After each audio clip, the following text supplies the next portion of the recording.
Another day, another story, Imagination Aloud.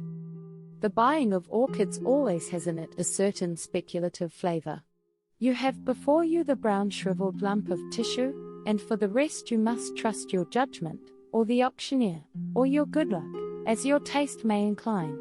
The plant may be moribund or dead, or it may be just a respectable purchase, fair value for your money, or perhaps, for the thing has happened again and again, there slowly unfolds before the delighted eyes of the happy purchaser, day after day, some new variety, some novel richness, a strange twist of the labellum, or some subtler coloration or unexpected mimicry. Pride, beauty, and profit blossom together on one delicate green spike, and, it may be, even immortality. For the new miracle of nature may stand in need of a new specific name, and what so convenient as that of its discoverer? John Smithia. There have been worse names.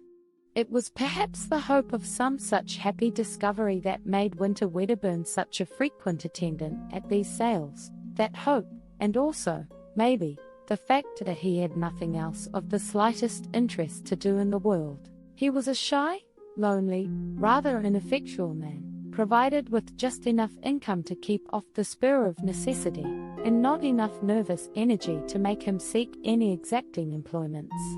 He might have collected stamps or coins, or translated Horace or bound books, or invented new species of diatoms. But, as it happened, he grew orchids, and had one ambitious little hothouse. "I have a fancy," he said over his coffee, "that something is going to happen to me today." He spoke, as he moved and thought, slowly. "Oh, don't say that," said his housekeeper, who was also his remote cousin. For something happening was a euphemism that meant only one thing to her. "You misunderstand me. I mean nothing unpleasant, though what I do mean I scarcely know.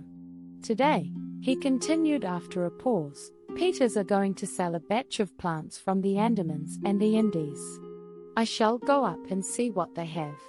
It may be I shall buy something good, unawares. That may be it." He passed his cup for his second cupful of coffee. "Are these the things collected by that poor young fellow you told me of the other day?" asked his cousin as she filled his cup. "Yes," he said, and became meditative over a piece of toast. "Nothing ever does happen to me," he remarked presently, beginning to think aloud. "I wonder why. Things enough happen to other people. There is Harvey.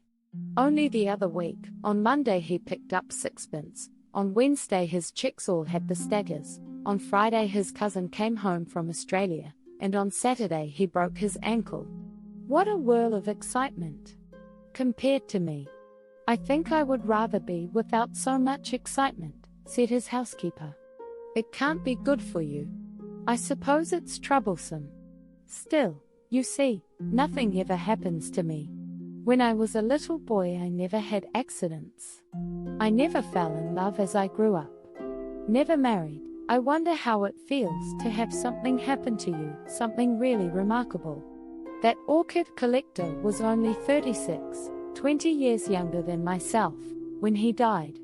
And he had been married twice and divorced once. He had had malarial fever 4 times, and once he broke his thigh. He killed a Malay once, and once he was wounded by a poisoned dart. And in the end he was killed by jungle leeches.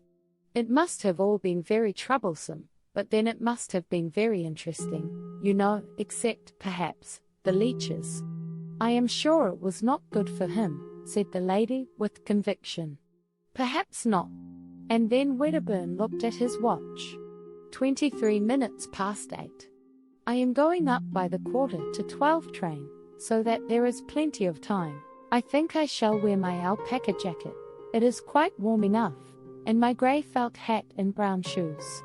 I suppose." He glanced out of the window at the serene sky and sunlit garden, and then nervously at his cousin's face. "I think you had better take an umbrella if you are going to London," she said in a voice that admitted of no denial. "There's all between here and the station coming back." When he returned he was in a state of mild excitement. He had made a purchase. It was rare that he could make up his mind quickly enough to buy, but this time he had done so. "There are vandas," he said, "and a dendrobe and some paleonophis." He surveyed his purchases lovingly as he consumed his soup. They were laid out on the spotless tablecloth before him, and he was telling his cousin all about them as he slowly meandered through his dinner. It was his custom to live all his visits to London over again in the evening for her and his own entertainment. "I knew something would happen today. And I have bought all these. Some of them, I feel sure, do you know, that some of them will be remarkable. I don't know how it is, but I feel just as sure as if someone had told me that some of these will turn out remarkable." That one, he pointed to a shriveled rhizome, was not identified. It may be a paleonophis, or it may not. It may be a new species, or even a new genus. And it was the last that poor Batten ever collected. "I don't like the look of it," said his housekeeper. "It's such an ugly shape. To me it scarcely seems to have a shape." "I don't like those things that stick out," said his housekeeper. "It shall be put away in a pot tomorrow." "It looks," said the housekeeper, "like a spider shamming dead." Wedderburn smiled and surveyed the root with his head on one side. "It is certainly not a pretty lump of stuff. But you can never judge of these things from their dry appearance. It may turn out to be a very beautiful orchid indeed. How busy I shall be tomorrow. I must see tonight just exactly what to do with these things, and tomorrow I shall set to work." They found poor Batten lying dead, or dying, in a mangrove swamp, I forget which. He began again presently, with one of these very orchids crushed up under his body. He had been unwell for some days with some kind of native fever, and I suppose he fainted. These mangrove swamps are very unwholesome. Every drop of blood, they say, was taken out of him by the jungle leeches. It may be that very plant that cost him his life to obtain. I think none the better of it for that. "Men must work though women may weep," said Wedderburn, with profound gravity. "Fancy dying away from every comfort in a nasty swamp.